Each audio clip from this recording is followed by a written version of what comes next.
बच्चों, आप सभी का बहुत बहुत स्वागत है एक बार फिर से मेरे YouTube चैनल में। तो आज हम लोग पढ़ रहे हैं प्रकाश परावर्तन तथा अपवर्तन। ये हमारा जो है फिजिक्स में आता है। जो हम लोग आज पढ़ रहे हैं फिजिक्स के अंतर्गत ये चीज़ आता है। तो आप सभी का बहुत बहुत स्वागत है एक बार फिर से मेरे YouTube चैनल पे। मेरे YouTube चैनल का नाम है केटी सनातनी। सबसे पहले तो आप लोग जाके मेरे चैनल को सब्सक्राइब कर दीजिए। इससे जो है न्यू वीडियोज़ आएंगी तो आपको पता चल जाएगा। तो चलिए शुरू करते हैं हम लोग पढ़ना। तो हम इस संसार में जहाँ पे हम लोग रह रहे हैं अपने चारों ओर अनेक प्रकार की वस्तुएं देखते हैं। तथापि किसी अंधेरे कमरे में हम कुछ भी देखने में असमर्थ होते हैं। जिस अंधेरा होता है, जिस कमरे में कुछ नहीं होता है, वहाँ पे देखने में हमें जो है बहुत सारी परेशानी होती है। कमरे को प्रकाशित करने पर चीज़ें दिखाई देने लगती हैं। मतलब कमरे में अगर हम लोग टॉर्च जला लें, कोई लाइट जला लें, तो हमें वहाँ पे जो है रोशनी दिखाई देती है। वह क्या है जो वस्तुओं को दृश्यमान बनाती है। दिन के समय सूर्य का प्रकाश वस्तुओं को देखने के लिए हमारी सहायता करता है। दिन के समय जो है सूर्य का प्रकाश हमारे जो है किसी भी चीज़ को देखने के लिए हमारी मदद करता है। कोई वस्तु उस पर पड़ने वाले प्रकाश को परावर्तित करती है। कोई वस्तु जो है उस पर पड़ने वाले प्रकाश को परावर्तित करती है। यह परावर्तित प्रकाश जब हमारे आँखों द्वारा ग्रहण किया जाता है तो हमें वस्तुओं को देखने योग्य बनता है। जो परावर्तित होकर प्रकाश हमारे आँखों तक आती है, उससे जो है हम किसी चीज़ को देख पाते हैं। हम किसी पारदर्शी माध्यम के आर पार देख सकते हैं क्योंकि प्रकाश इसमें से पार हो जाता है। जो हम लोग जो है किसी पारदर्शी माध्यम से प्रकाश पार हो जाता है, इसलिए हम लोग उसे देख पाते हैं। प्रकाश से संबंध अनेक सामान्य तथा अद्भुत परिघटनाओं जैसे इंद्रधनुष के सुंदर रंग हम लोग देखते हैं। ये जो है प्रकाश की एक परिघटना है। प्रकाश से संबंध अनेक सामान्य तथा अद्भुत परिघटनाएं हैं, जैसे दर्पण द्वारा प्रतिबिंब का बनना, तारों का टिमटिमाना, इंद्रधनुष के सुंदर रंग, किसी माध्यम द्वारा प्रकाश को मोड़ना आदि प्रकाश के गुणों का अध्ययन करने अवनेषण में हमारी सहायता करेगा। अपने चारों ओर कुछ सामान्य प्रकाशित वाली घटनाओं को देखकर हम यह निष्कर्ष निकाल सकते हैं कि प्रकाश सरल रेखा में गमन करता है। प्रकाश किस रेखा में गमन करता है? सरल रेखा में गमन करता है। ये इंपॉर्टेंट पॉइंट है, इसे हम लोग हाईलाइट कर लेंगे।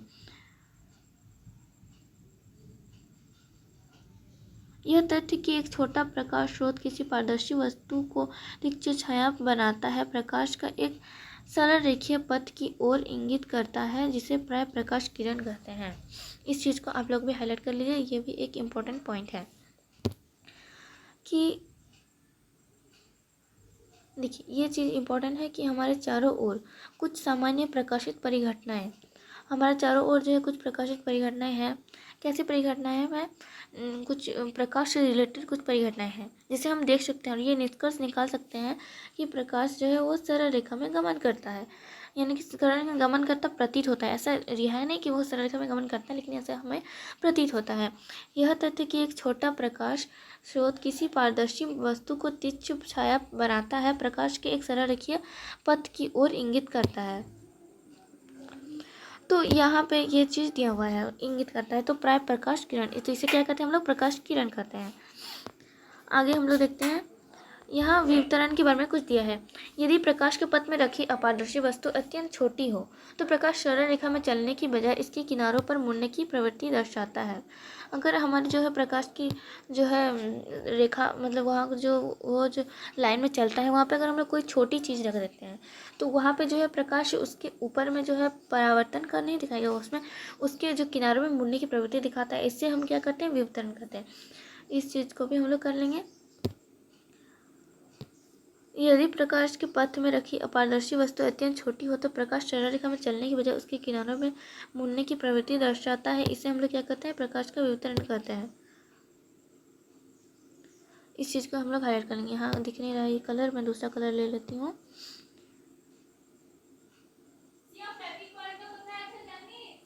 तो तब वह प्रकाशिकी जिसमें सरल रेखीय व्यवहार के आधार पर किनारों पर उपयोग करते हैं असफल होने लगती है।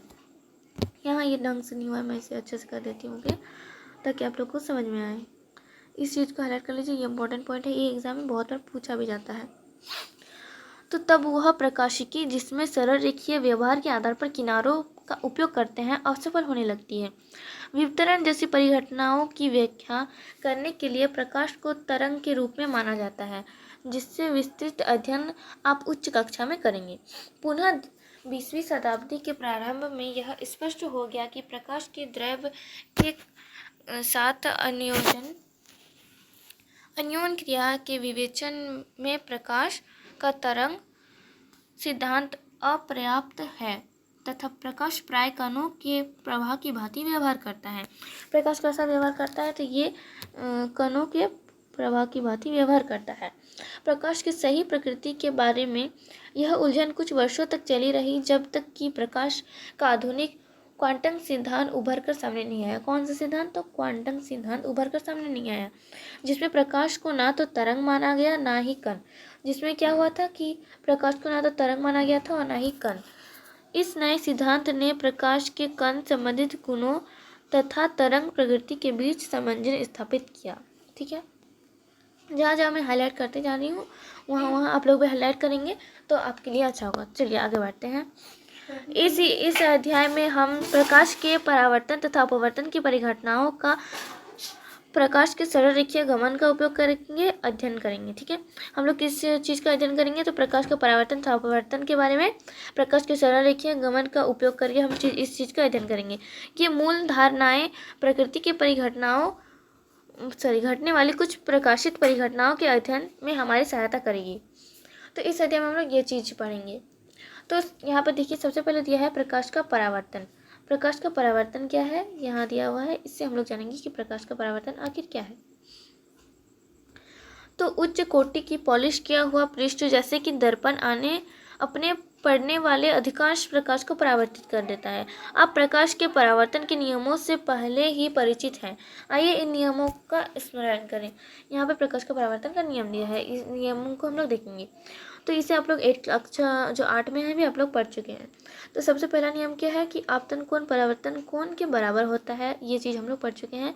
आपतित किरण दर्पण के आपतन बिंदु पर अभिलंब तथा परावर्तित किरण सभी एक ही तल में होते हैं। ये भी चीज़ आप लोग जो है पढ़ चुके हैं, आप लोगों को याद होगा कि इसमें कहा गया है जो हम लोगों को ना बनाता है। हम लोग ये देखिए प्रकाश का परावर्तन, ये चीज़ है, ये आपतित किरण है, ये जो पार हो जा रही है, ये है हमारा दर्पण का जो है यहाँ पे बिंदु दिया गया है। ये बिंदु क्या है? दर्पण के आपतन बिंदु, ये है आपतन बिंदु दिया गया है।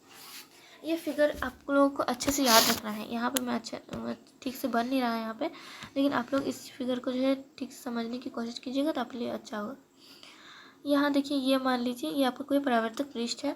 यहाँ से आपतन किरण जो है आ रही है, आपतन किरण आ रही है, परावर्तित होकर ये चली जा रही है। ये है हमारी परावर्तित किरण, परावर्तित होकर ये चली जा रही है। तो देखिए ये आपतित किरण आ रही है, तो इसे हम लोग क्या करेंगे? आपतित किरण, परावर्तित किरण और जो अभिलंब होता है एक, जिसे हम लोग इंग्लिश में क्या करें? नॉर्मल कहते हैं। ये अभिलंब तीनों एक ही तल पे होते हैं। देखिए इसी जगह पे ये तीनों चीज़ जो है इसी जगह पे है। ठीक है, तो ये तीनों बराबर होते हैं और ये हमारा है आपतन कोण और ये परावर्तन किरण। ये दोनों जो है एक दूसरे के बराबर होता है। आपतन कोण तथा परावर्तन कोण, ये आपतन कोण है और ये परावर्तन कोण, दोनों जो है एक दूसरे के बराबर होता है। ठीक है, तो ये परावर्तन के नियम गोलीय पृष्ठों सहित सभी प्रकार के परावर्तित पृष्ठों के लिए लागू होते हैं। आप समतल दर्पण द्वारा परिवर्तित के बनने पर परिचित, इसमें हम लोग परिचित हैं कि यह कैसे दर्पण में प्रतिबिंब बनता है। तो प्रतिबिंब की क्या विशेषताएं हैं? समतल दर्पण द्वारा बना प्रतिबिंब सदैव आभासी तथा सीधा होता है। इस चीज़ को भी हम लोग हाईलाइट कर लेंगे कि समतल दर्पण द्वारा बना प्रतिबिंब सतह क्या होता है? आभासी तथा सीधा होता है।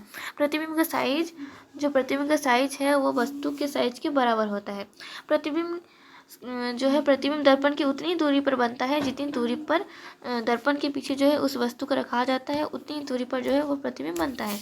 ये सारी चीज़ें जो है समतल दर्पण में होते हैं। जो हम लोग यूज़ करते हैं समतल दर्पण, आईना देखते हैं हम लोग, जिसमें हम लोग अपना फेस देखते हैं, वो ये है समतल दर्पण। आगे यहाँ एक क्रियाकलाप दिया गया है, क्रियाकलाप 9.1। इसमें क्या कहा गया है? चलिए देखते हैं। यह क्रियाकलाप 9.1, इसमें दिया गया है कि एक बड़ी चमकदार चम्मच लीजिए। एक बड़ी चमकदार चम्मच लेना है आपको और उसे वक्रित पृष्ठ में अपना चेहरा देखिए। आप लोग उसके वक्रित पृष्ठ में, तो जो पृष्ठ जो है उभरा हुआ है, वक्रित पृष्ठ है, इस टाइप का जो हमारा चम्मच रहता है, ये मान लीजिए ये चम्मच है, तो इस साइड में हम लोग को अपना चेहरा देखना है, ठीक है। तो वक्रित पृष्ठ में अपना चेहरा देखकर प्रेजेंट कीजिए। इस साइड अगर हम लोग अपना चेहरा देखेंगे तो ये जो उभरा हुआ है इसका मतलब ये हो गया उत्तल दर्पण, जिसके बारे में हम लोग अभी पढ़ा नहीं है, वो हम लोग पढ़ेंगे आगे चल के। तो क्या आप प्रतिबिंब देख पाते हैं, यह छोटा है या बड़ा? चम्मच को सीधे अपने चेहरे पर दूर ले जाएं, प्रतिबिंब को देखते रहिए। यह कैसा प्रतिबिंब होता है? चम्मच को उल्टा कीजिए तथा दूसरे पृष्ठ में, उसके बाद दूसरे पृष्ठ में मतलब इस साइड को, फिर हम लोग इस साइड में अपना फेस देखना है। पहले हम लोग ने इस साइड देखा है, अब इस साइड में हम लोग अपना फेस देखेंगे। तो प्रतिबिंब को देखते रहिए, ये कैसा प्रतीत होता है? चम्मच को उल्टा कीजिए यानी कि पलटिए तथा दूसरे पृष्ठ में क्रियाकलाप को दोहराएं। आप प्रतिबिंब कैसे दिखाई देता है? दोनों पृष्ठों में प्रतिबिंब अभिलक्षण, एक साइड हमारा ऐसा होगा कि प्रतिबिंब उल्टा दिखेगा, हम जो नीचे हमारा सर नीचे रहेगा, और एक जो है हमारा प्रतिबिंब सीधा रहेगा, एक उल्टा रहेगा। एक होगा उल्टल दर्पण, एक अवतल दर्पण। इस साइड का जो दर्पण बनेगा वो हमारा अवतल दर्पण बनेगा। क्या बनेगा? अवतल दर्पण। और इस साइड का जो बनेगा वो उत्तल दर्पण बनेगा। इस साइड में अगर हम लोग अपना फेस देखेंगे तो हमें दिखाएगा उल्टा, और जब अगर उसका उल्टा साइड में देखेंगे तो वो हमें सीधा दिखाई देगा। मान लीजिए ये हमारा चम्मच है, एक मान लीजिए कि ये हमारा है चम्मच। इस साइड में हम देखेंगे तो हमें दिखेगा उल्टा, इस साइड में हम लोग देखेंगे तो हमें दिखेगा सीधा, ठीक है। ये है अवतल दर्पण और ये हो गया उत्तल दर्पण। इस साइड अगर इस साइड घुसा हुआ रहेगा तो होगा उत्तल, इस साइड उठा हुआ रहता है तो उसे हम लोग कहते हैं अवतल। चलिए आगे बढ़ते हैं। तो चमकदार चम्मच का वक्रित पृष्ठ एक वक्रित दर्पण की भांति माना जाता है। सबसे अधिक उपयोग में आने वाले सामान्य वक्रित दर्पण प्रारंभ गोलीय दर्पण है। इस प्रकार के दर्पणों के प्रावर्तिक पृष्ठ किसी गोले के पृष्ठ का एक भाग माना जा सकता है। ऐसे दर्पण जिनका प्रावर्तिक पृष्ठ गोलीय दर्पण है, मतलब गोलीय है, उसे हम लोग क्या कहेंगे? गोलीय दर्पण कहेंगे। इसे भी हम लोग हाईलाइट कर लेंगे कि ऐसे दर्पण जिनका परावर्तक पृष्ठ गोलीय है, गोलीय दर्पण कहलाता है। अब हम गोलीय दर्पणों के बारे में कुछ विस्तार में अध्ययन करेंगे। अब हम लोग गोलीय दर्पण के बारे में विस्तार में अध्ययन करेंगे। तो गोलीय दर्पण क्या है? तो अब हम लोग देखेंगे कि गोलीय दर्पण आखिर क्या है। गोलीय दर्पण, तो गोलीय दर्पण परावर्तक पृष्ठ अंदर की ओर या बाहर की ओर वक्रित हो सकता है। गोलीय दर्पण जो जरूरी नहीं है कि अंदर की ओर हो या बाहर की ओर, ये दोनों तरफ ही वक्रित, या तो अंदर की तरफ होगा या तो बाहर की तरफ। गोलीय दर्पण जिसका परावर्तक पृष्ठ अंदर की ओर अर्थात गोले की केंद्र की ओर वक्रित है, उसे हम लोग क्या कहेंगे? अवतल दर्पण करेंगे।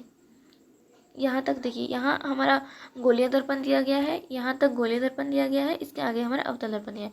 आप लोग चाहे तो दूसरे कलर के हाईलाइट से भी कर सकते हैं। अब देखिए, वह गोलीय दर्पण जिसका परावर्तक पृष्ठ बाहर की ओर वक्रित हो, यहाँ उत्तल दर्पण दिया गया है। उत्तल दर्पण किस प्रकार रहता है? ये हमारा है उत्तल दर्पण, ठीक है।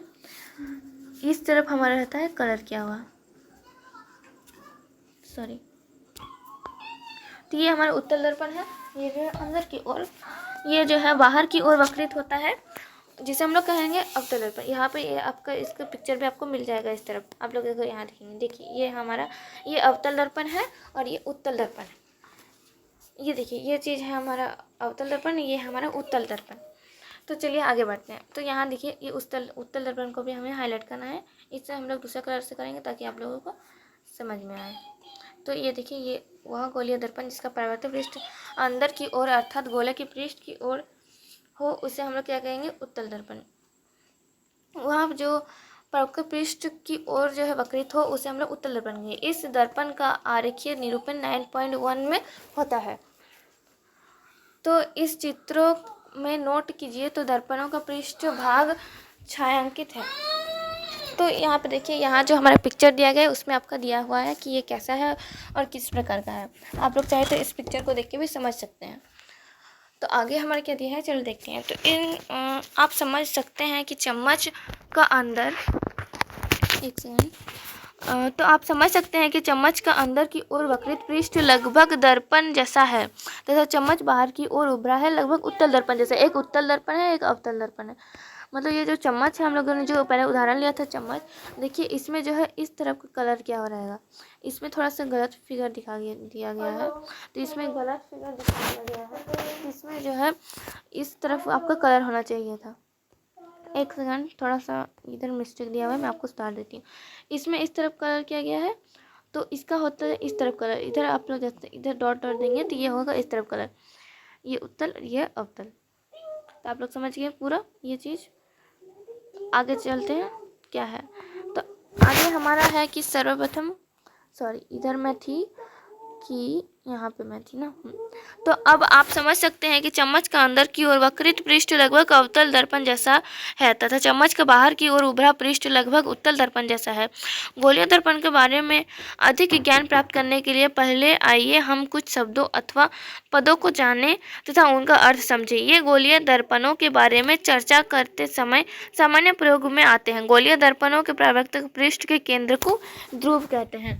गोलीय दर्पण के जो है परावर्तक पृष्ठ में जो बीच का डॉट होता है इसे हम लोग क्या कहते हैं, ध्रुव कहते हैं। इस चीज़ को भी हम लोग हाईलाइट कर लीजिए तो आपके लिए अच्छा होगा। यहाँ से हम लोग हाईलाइट कर लेंगे। अब मैं ये दूसरा कलर से कर रही हूँ ताकि आप लोगों को समझ में आए। यहाँ पे दिया गया है कि गोलीय दर्पण के परावर्तक पृष्ठ के केंद्र को दर्पण के क्या कहते हैं, ध्रुव कहते हैं। यह दर्पण के पृष्ठ पर स्थित होता है, यह दर्पण के पृष्ठ पर स्थित होता है। कुछ चीज़ें हैं तो दर्पण के पृष्ठ पे नहीं होती हैं। आगे दिया है कि इसे किस चीज़ से निरूपित किया जाता है, तो इसे हम लोग P से निरूपित करते हैं।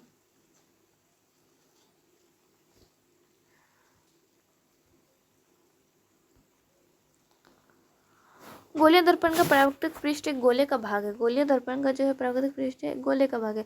वो जो हम लोगों ने गोलीय दर्पण पढ़ा था उस गोलीय दर्पण का ही भाग है ये परावर्तक पृष्ठ।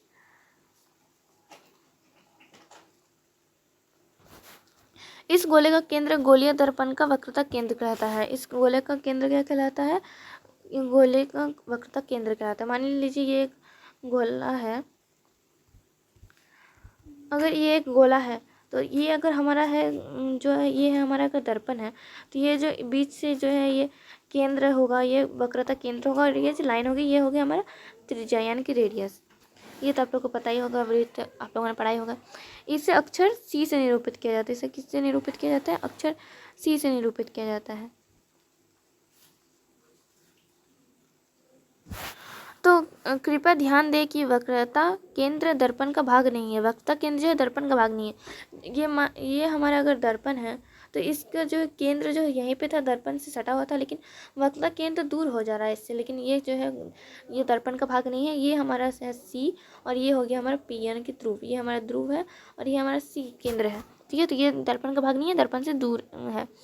तो यह परावर्तक पृष्ठ के बाहर स्थित है। ये कहाँ स्थित है, तो परावर्तक पृष्ठ के बाहर स्थित है। इस चीज़ को जहाँ तक मैं हाईलाइट कर रही हूँ आप लोग भी हाईलाइट कर लीजिए। आप लोग के पास अगर 2 कलर का हाईलाइटर है तो जिस प्रकार से मैं कर रही हूँ आप उसी डबल कलर से करते रहिए। अवतल दर्पण का वक्रता केंद्र परावर्तक पृष्ठ के सामने स्थित होता है। अवतल दर्पण का जो है वक्रता केंद्र कहाँ स्थित होता है, परावर्तक पृष्ठ के सामने स्थित होता है। तथापि उत्तल दर्पण में दर्पण के परावर्तक पृष्ठ के पीछे स्थित होता है। ये उत्तल दर्पण में कहाँ स्थित होता है, परावर्तक पृष्ठ के पीछे स्थित होता है। ये अगर अवतल दर्पण है